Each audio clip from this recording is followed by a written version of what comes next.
Josh brought his mother out in a wheelchair onto the stairwell. "I'll be quick, Mum. Just need to grab my jacket and we'll go."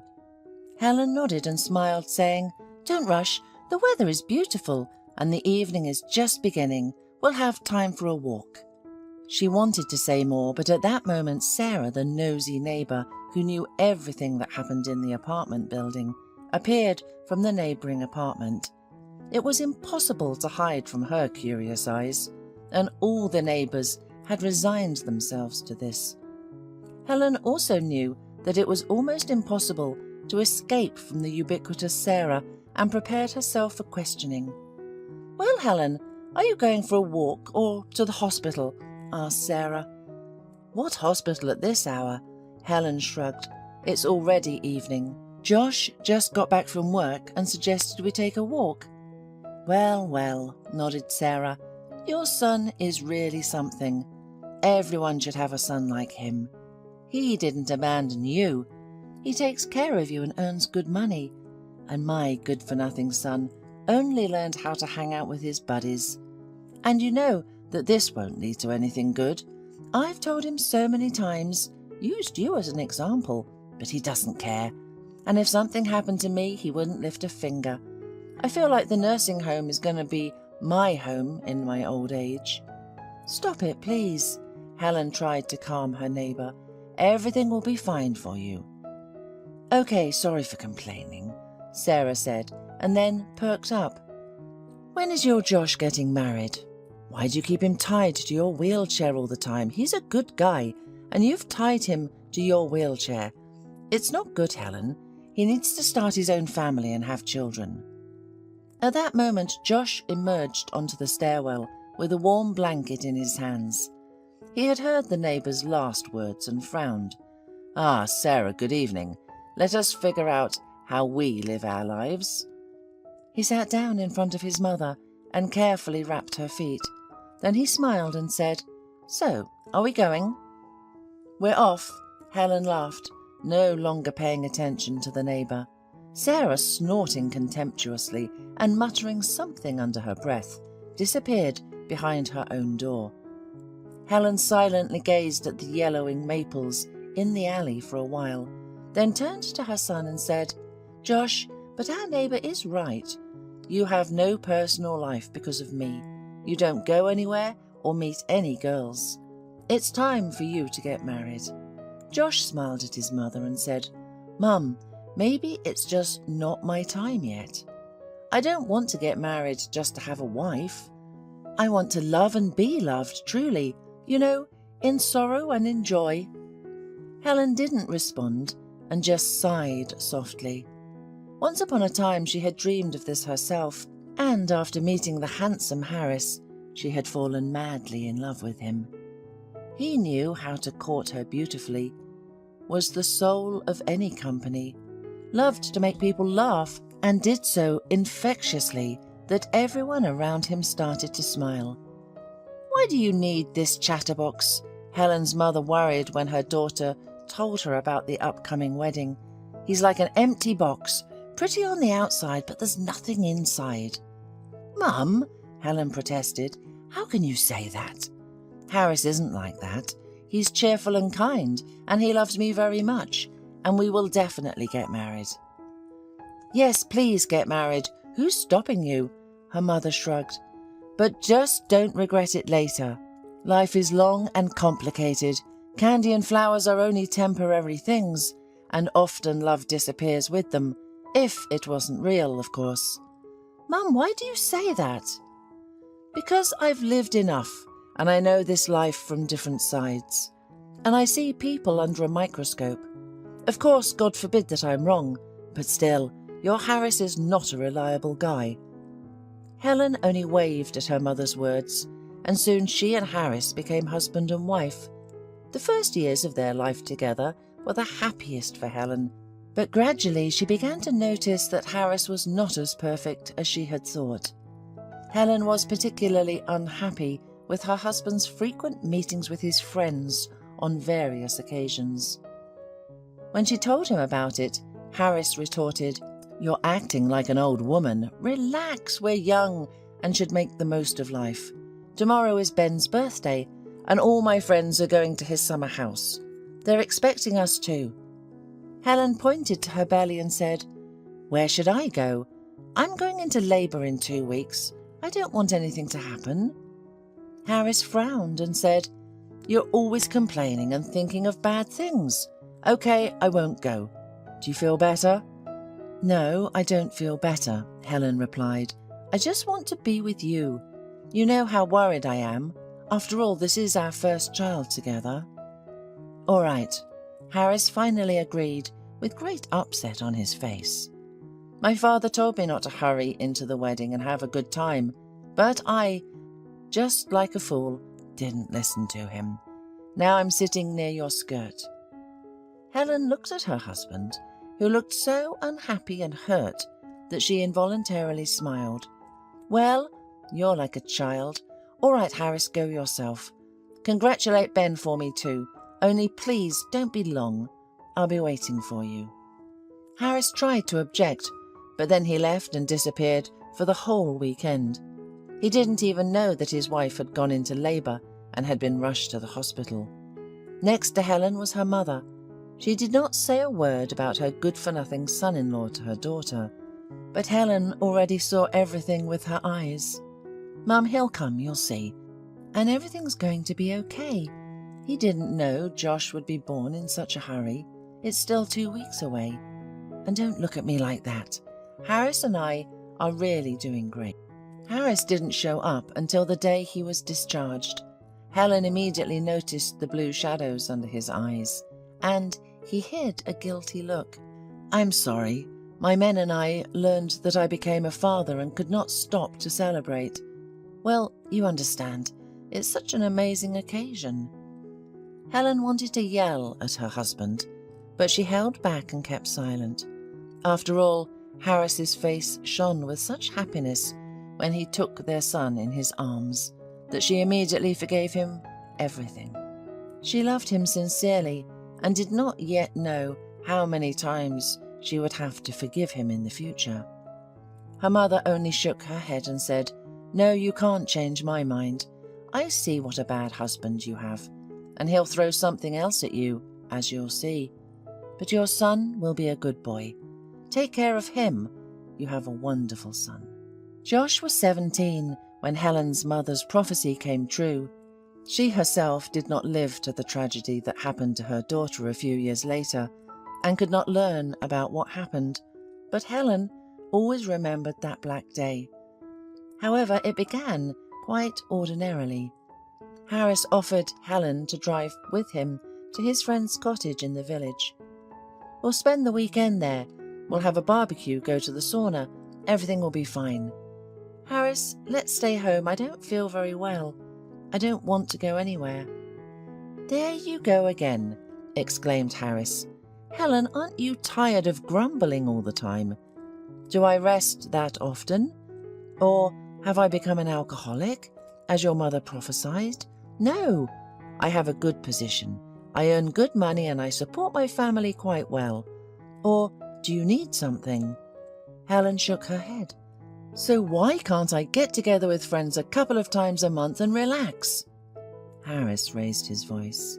Helen did not want to quarrel with her husband, so she hurried to calm him down. After all, Harris did not drink often. Maybe she was just overreacting and nagging him in vain. "All right, let's go," she said to her husband. "Only please don't drink too much. Tomorrow, Josh returns from the competition, and we need to meet him on the train." "We'll meet him, don't worry," Harris grumbled and promised, "and I won't drink. Well, maybe only a couple of cocktails." But once he was in the company of his friends, he completely forgot about his promise, and late in the evening, he headed for the car. "Are you crazy?" Helen asked, worried. "You've been drinking this afternoon, and you're still drunk. Let's sleep here, and tomorrow morning we'll go straight to the station." "I'm normal. I'm sober now, I can feel it. So let's go home." Harris tried to convince her. His friends supported him and laughed at the woman's fears. Helen was angry, swore, and refused to go. However, when Harris shouted at her in front of everyone, she cried and sat next to him. Nevertheless, her premonitions did not deceive her. While driving from the village where they were staying in the city, Harris drove normally, but he got disoriented in a large stream of cars and missed his exit on the first lap. Attempting to regroup, he cut someone else's car, confused the gas with the brake in fright, and crashed into a pole at tremendous speed. The impact was on the right side, where Helen was sitting. Shocked by what had happened, Harris got out of the car and began to inspect the damage, forgetting about his wife in the cabin. She lost consciousness from the painful shock because her legs were clamped in a vice of mangled iron. Witnesses called an ambulance, but in rush hour, the car had difficulty reaching the site. Time was hopelessly running out. When the rescuers cut the woman out of the car, they tried to get her to the hospital as quickly as possible. The surgeon did almost the impossible. He saved Helen's life, but could not save her legs. She remained an invalid for the rest of her life. Harris cursed himself for what happened and begged his wife to forgive him. He promised to quit drinking forever and swore that he would never leave her. However, 1 year passed and he packed his things and left his wife and son, declaring that he could not live like that anymore. "How could you?" Helen asked him with a disappointed look. "Can't you understand it yourself?" Harris boiled. "I constantly feel guilty in front of you. It's because of me that everything happened. How should I behave? I'm tired, okay? And in general, I'm sorry, but I found someone else. I love her, and I only want to be with her." "I hate you," Josh shouted, attacking his father with his fists. "Go away and never come back. We'll live without you. Understand?" Harris grinned, pushed his son away, and slammed the door behind him, cutting off everything that connected him with his family. Helen's heart always ached when she heard her son crying at night.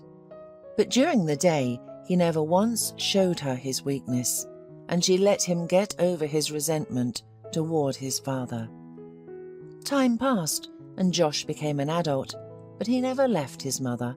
He took care of her, paid for her treatment, and made sure that she did not need anything. After work, he hurried home, forgetting that it was time for him to organize his personal life. This upset Helen, who was sure that it was because of her that he did not have relationships with girls.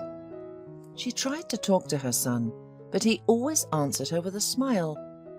"What are you saying, Mum? What does this have to do with you? I just haven't met the one I could love yet." And then one day a miracle happened. Once in the pharmacy, Harris did not have enough money to pay for his medicine. The pretty young cashier smiled at him and said, "I'll pay extra for you, don't worry. You'll be able to bring it back." "Thank you. I will definitely pay back the debt," promised Josh, and the next day he came to her with flowers. The girl's name was Faith. She willingly accepted Josh's courtship, gladly got acquainted with Helen, and sometimes came to visit them. Helen saw that they were in love with each other and was just happy for them. She liked Faith very much. It was immediately obvious that she was not spoiled, worked hard, was caring, and was very attentive to other people. "Son, are you and Faith serious?" asked Helen when they walked along the alley near their home park. "She's a good girl, but you never told me about your plans." Josh adjusted the plaid on his mother's lap and smiled. "Tomorrow I'll meet her parents. Faith has no father. He died when she was very young. Her mum lived alone for a long time. Then she met a man. They've been living together ever since." "So Faith was raised by her stepfather?" Helen asked. "It turns out so," said Josh, "but she speaks very well of him. She says he's kind and caring." "Well, that's good," Helen said. "They will like you very much, I know." The next evening, Josh went to Faith's house. When she opened the door, He handed her a bouquet of flowers and another one prepared for her mother. But suddenly, the flowers fell out of his hands. Harris, Faith's stepfather, came out from the kitchen to meet the guest, and now he was looking at his son confusedly. Faith, not understanding anything, froze on the spot. "Josh, what's going on? Come on in, I'll introduce you."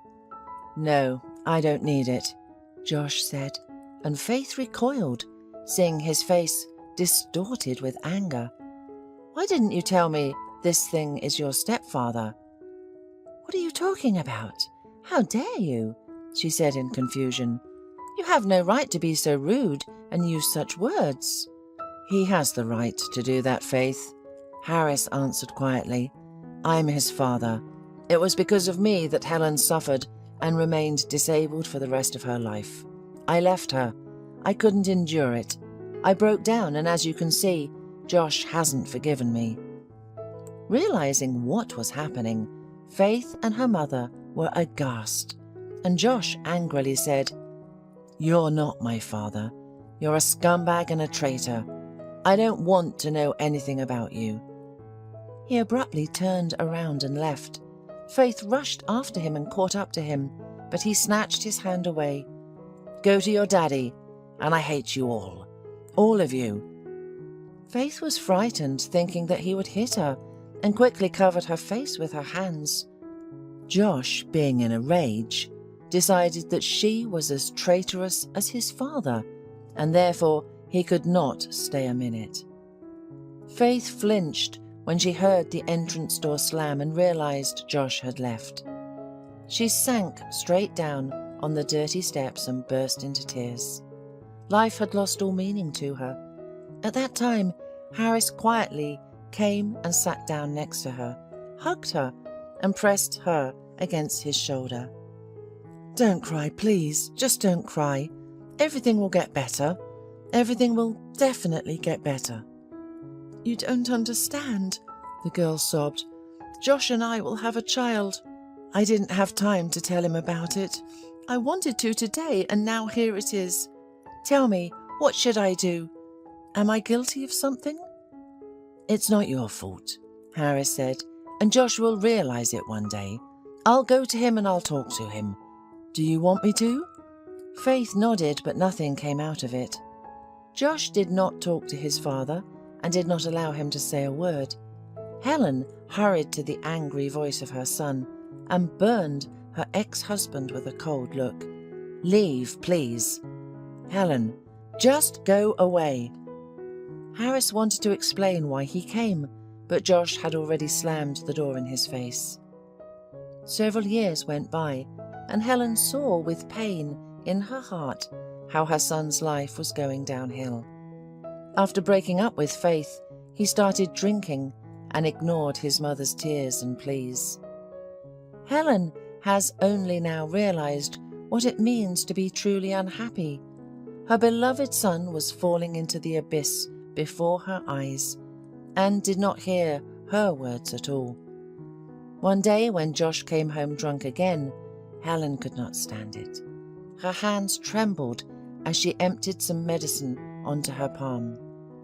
"What are you doing?" Josh asked, entering the room with a cloudy look.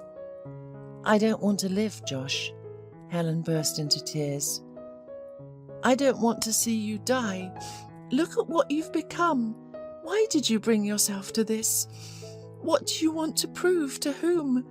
You've ruined your life, and you're getting drunk before my eyes. I don't want to see this anymore and live like this," she said hysterically, and Josh could hardly hold her back. Mum, stop it. I'll pull myself together. Everything will be all right, do you hear? I'll get a job again and find a wife, and you will not regret that I am your son." Josh kept his word. He became a firefighter. However, he never got married. He fell in love with Marceline, a dispatcher at the fire station. He really liked her, but she turned out to be not so good when he brought her home. They lived together for only 3 months, and Josh separated from her because she did not want to share the domestic difficulties. She thought only about herself demanded constant attention, was jealous of Josh and his mother, and neglected housework. "I'll leave," shouted Marceline, "but you'll regret it, and one day crawl back to me. But I will not agree to be with you. Understand? Sit with your mum. You'll never get married. Never." "Okay, Marceline, but I don't care," sighed Josh. "Please go away." Once a private house on the edge of the city caught fire. Josh arrived with other firefighters and saw a little girl's silhouette in the window. She was screaming and waving, calling for help. Josh rushed to her and soon had her in his arms. To his surprise, she broke free and shouted, "Mum, my mum is there. She must be saved. She's not well. She's lying on the floor. Save her. Save my mum." Josh handed the girl to his partner and went back into the house. He quickly searched all the rooms, but did not find the girl's mother. Thick smoke covered his eyes and fire engulfed all the rooms. The roof could collapse at any moment. Josh thought the girl was mistaken and there was no one there, but then he finally saw a female figure lying aside. Gasping and trying not to delay a second, Josh picked her up and moved toward the exit. Behind him, the roof began to collapse, and he made a final leap and fell into the arms of his comrades with the woman. "Josh, you scared us. We thought you would stay there," they said. At this moment, the woman was taken by doctors, and her daughter was crying nearby. "Mummy, Mummy!" Josh approached her to comfort her, but then looked at her mother and was stunned. It was Faith, his Faith. A few hours later, Josh sat in the hospital room next to Faith, holding her hand and listening to a sad story about how she lived all this time. "Your father has been dead for a long time. He outlived your quarrel by only 2 years. My mother left after him. I'm all alone with my daughter." "You got married?" Josh asked. "What makes you think that?" Faith replied. "Because you have a daughter." "She's our daughter. Her name is Hope. When you left me, I was pregnant." Josh fell on his knees in front of Faith's bed, begging for forgiveness for all the stupid things he had done. Soon, Faith was discharged, and she and Hope came to Josh's house. Helen laughed and cried with joy. She realized that happiness had returned with Faith and Hope in their home, and would never leave its walls.